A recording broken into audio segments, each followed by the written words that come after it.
ఒక వింత గ్రహం మీద అందరూ క్రమశిక్షణతో మిలిటరీ లాగా పక్కాగా జీవిస్తూ ఉంటారు. అక్కడ అందరూ ఒకేలా ఉంటారు. ఒకరోజు మ్యాక్స్ అనే అబ్బాయి అందరిలా కాకుండా చాలా సంతోషంగా గెంతుతూ నవ్వుతూ వింతగా ప్రవర్తిస్తాడు. ఇది చూసి అందరూ ఆశ్చర్యపోతారు. మ్యాక్స్ అల్లరి భరించలేక అతని తల్లిదండ్రులు అతన్ని సైకాలజీ రీసెర్చ్ సెంటర్కు తీసుకెళ్తారు. అక్కడ నిపుణులు అతనికి పజిల్స్ ఇస్తే అతను వాటిని చిందరవందర చేస్తాడు. పెయింటింగ్ ను ఇష్టం వచ్చినట్టు పూస్తాడు. చివరికి అతనికి ఒక మందు గోలి ఇచ్చి హిప్నోటైజ్ చేస్తారు. దానివల్ల మ్యాక్స్ కూడా అందరిలాగే మిషన్ లాగా మారిపోతాడు.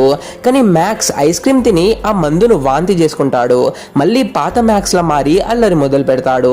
చేసేది ఏం లేక అతని తల్లిదండ్రులు అతన్ని ఒక స్పేస్ షిప్ లో పెట్టి అంతరిక్షంలోకి పంపిస్తారు. ఆ స్పేస్ షిప్ భూమి మీద పడుతుంది.